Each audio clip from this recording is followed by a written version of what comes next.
more for you, you feel it. You know it. This is your life, and it's time to go from contender to champion. This is The Show. John Madsen. Welcome back to The Show, everybody. I'm your host, John Madsen. This is The Show. Welcome back. Thank you all for your support. A couple weeks ago, I did a Q&A podcast and got a ton of positive feedback. So I want to remind you, if you have questions, head on over to John Madsen Official on Instagram, slide into those DMs, ask the question. Not only am I going to answer it personally for you, I'm also going to compile the questions that get asked over and over again for future episodes. So I appreciate all the comments. I appreciate all the people asking the questions, and it's my mission to help as many people as possible reach that next level, become champions. So if you have a question relating to fitness, nutrition, mindset, please ask away. You'll notice that the Instagram account is brand new. I gave up the following that I was creating over the past 2 to 3 years. I went into details about why on the last episode, so don't need to do that again. But the account is brand new, which is awesome because now I can cultivate the message that is true to me and be engaged with the people who really care about that message too. So if you're listening, head on over there, ask whatever question you want, and it might be on a future episode. Today, I want to talk about the difference between goals and standards and why this is so important for you. This is important for me. I want you to think about some of the places where you can apply this in your own life, because I can promise you that when we talk about this, you're going to be like, that's why I'm not getting what I really need. This has shown up in my financial life. This has shown up in fitness for me in the past. But it wasn't until I really understood the difference of standards and goals that I could start achieving what I truly wanted to achieve. I was just focusing on the goal part and not the actual setting of the standard. What do I mean by that? So many people, if we talk about fitness, so many people have the goal of getting into shape. Now, they might have that goal because they want to lose a certain number of pounds. They want to fit in a certain size of dress. They want to fit into a bikini or look great with their shirt off on vacation. The deeper the why, the more likely they're going to hit their goal. But the problem itself is the actual goal. Getting into shape does not mean you're going to stay into shape. America does not have a weight loss problem. It has a weight maintenance problem. 95% of people who lose significant amount of weight are going to gain it all back and more. If you go back and look at all the people on The Biggest Loser, popular TV show, who lost significant amount of weight, gain it all back. Now there's different reasons for this, like environment, identity. But we can kind of encapsulate all of those reasons and talk about it in terms of standards. But before we do that, I want you to think about this ancient wisdom that we've heard since the time we were little kids, that we've said to our kids, that teachers say or have said to us.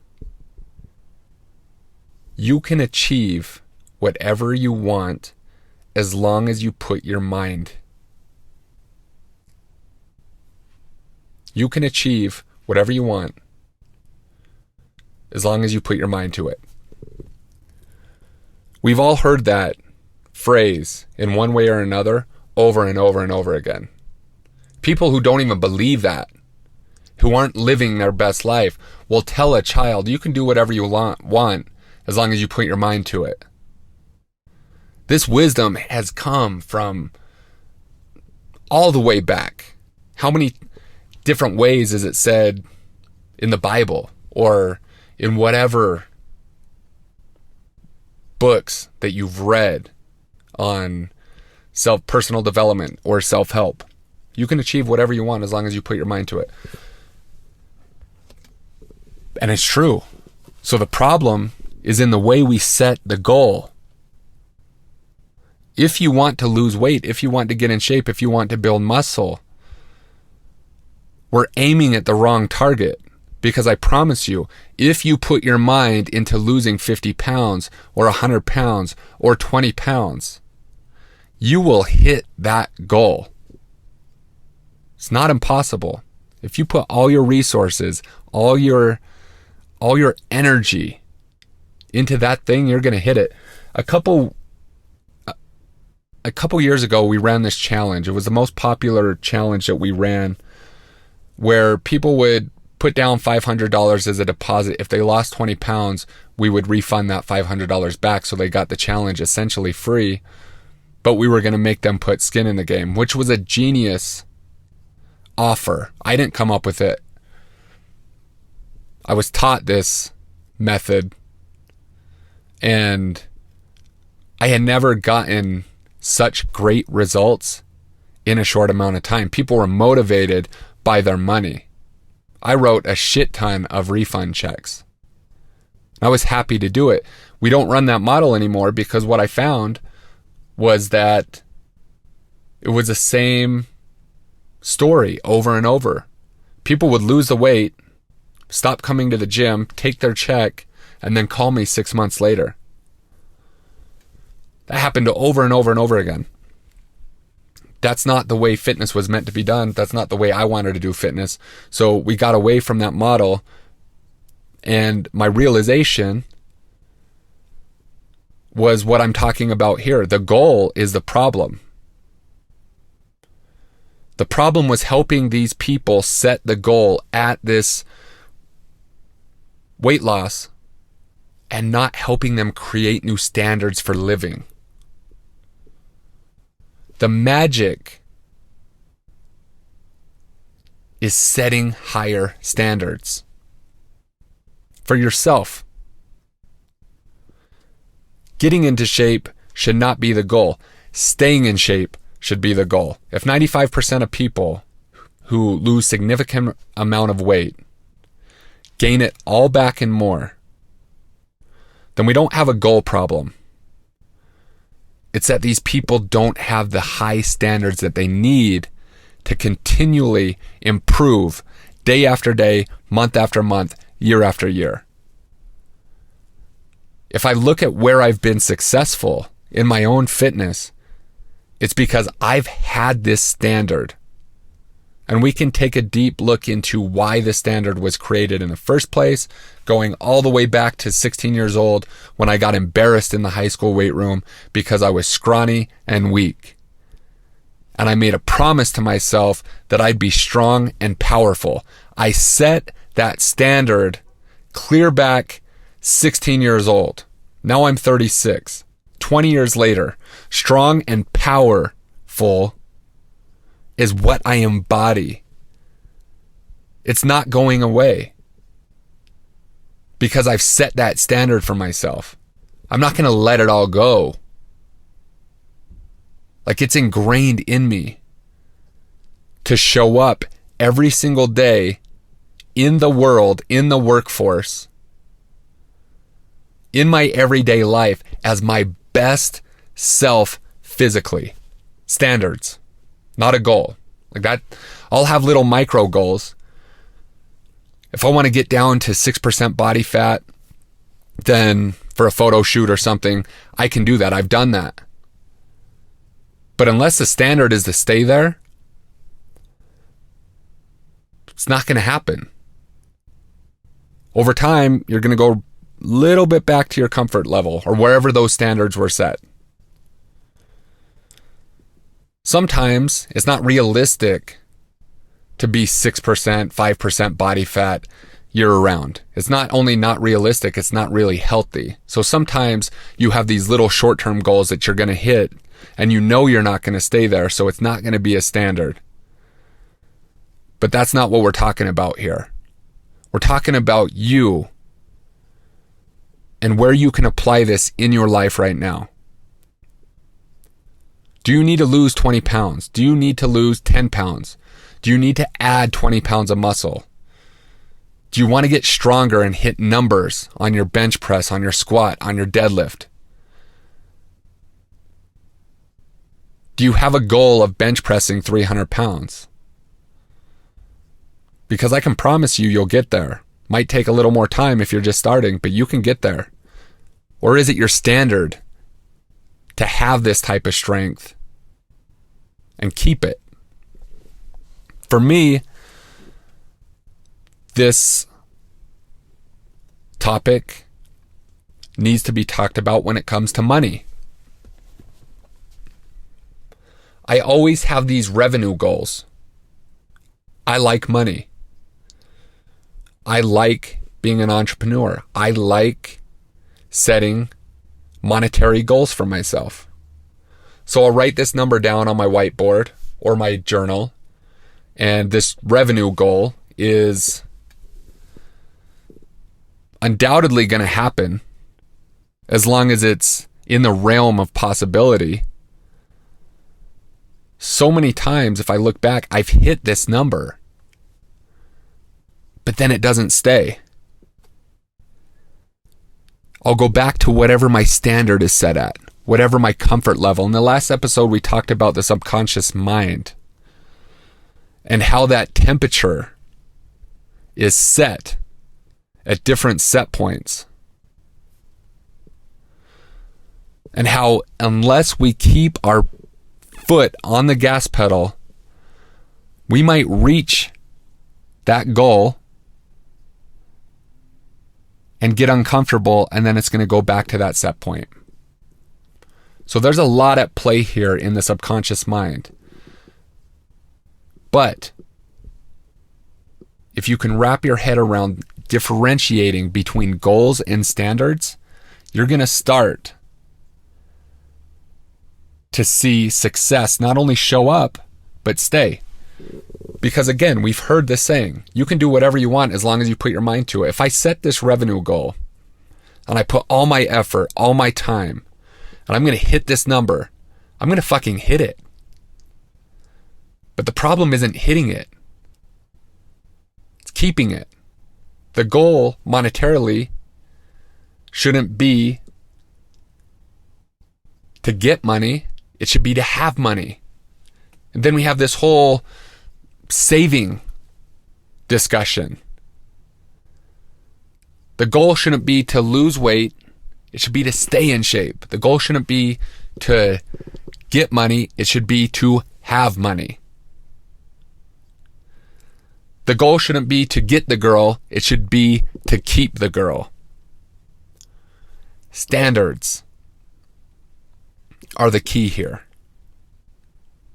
not goals. Every guru is going to talk to you about goals and writing them down. And if you're anything like me, I've wondered in the past, like, man, am I really going to hit this goal? But if you think about it, you really do have this really weird way of achieving what you wanted to achieve. But you got to be careful where you set that target. So in the next little while, I just want you to think back or reanalyze what your goal actually is and make that goal a standard somehow.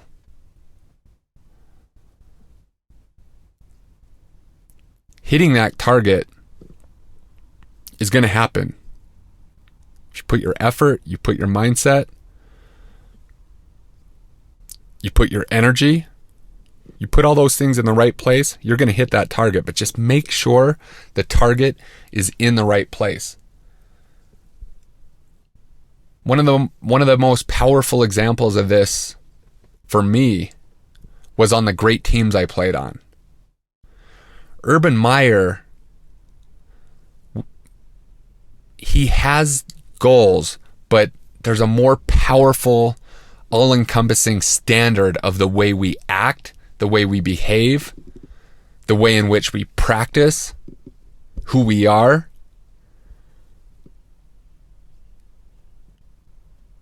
That helped cultivate that championship mindset in every single player.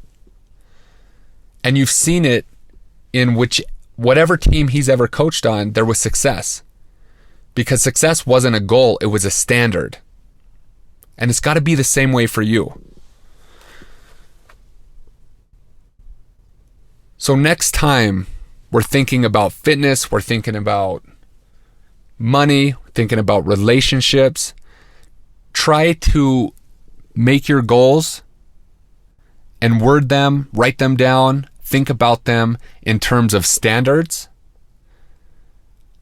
and think about them in terms of, if you want something once, you should probably want it forever. The words are important. Getting into shape is not the goal. Staying into shape should be the goal. Getting money isn't the goal. Having money should be the goal. Set your standards high and win.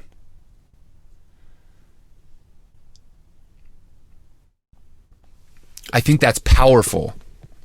I think that even as I'm saying it, I think about the things in my life and I'm like, light bulb. It's not the goal, John. Set that standard. Be better. Do better. Powerful. Reach out to me. I'd love to know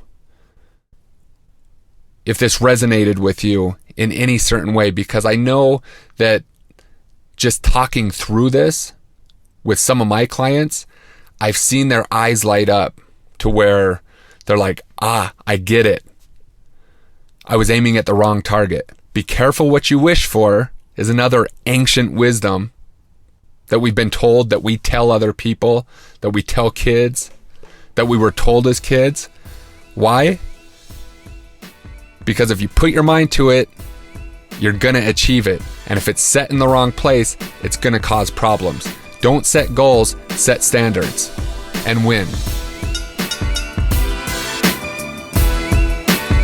Thank you so much for joining us for another amazing episode of The Show with John Madsen.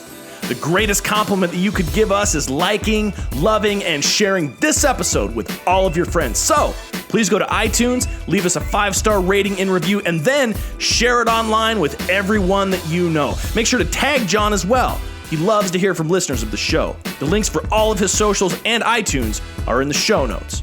Also, if you'd like to engage John for anything related to his coaching, consulting, or programs, please visit johnmadsen.com for everything you'd need to know on how to engage with John offline. And lastly, thank you for your time, your attention, and your consideration. This is The Show.